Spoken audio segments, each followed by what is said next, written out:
आपण पाहत आहात जत मराठी न्यूज। आषाढी एकादशीला जतच्या प्राचीन बंकेश्वर मंदिरात विठ्ठल नामाचा अखंड गजर। भक्तिमय वातावरणात श्री विठ्ठल रुक्मिणीची महापूजा, काकड आरती व महानैवेद्य दर्शनासाठी भाविकांची मोठी गर्दी।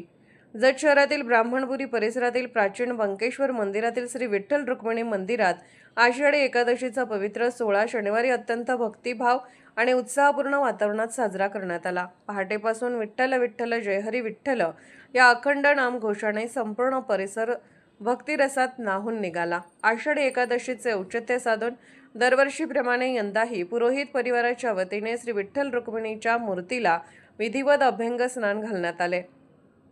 त्यानंतर आकर्षक वस्त्रालंकार, सुंदर दागिने व पवित्र तुळशी हाराने मूर्तीची मनोहर सजावट करण्यात आली।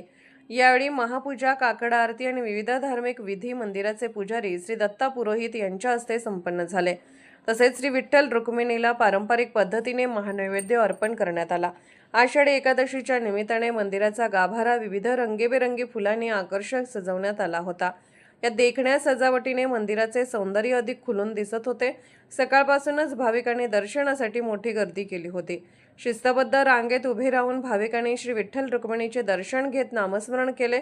भक्तिभाव, धार्मिक परंपरा आणि विठ्ठल नामाच्या अखंड गजराने प्राचीन बंकेश्वर मंदिर परिसर दिवसभर अध्यात्ममय वातावरणाने भारावून गेला। आषाढी एकादशीचा हा उत्सव भाविकांसाठी अविस्मरणीय ठरला। जत मराठी न्यूज चॅनलला लाईक करा, शेअर करा आणि सबस्क्राईब करा।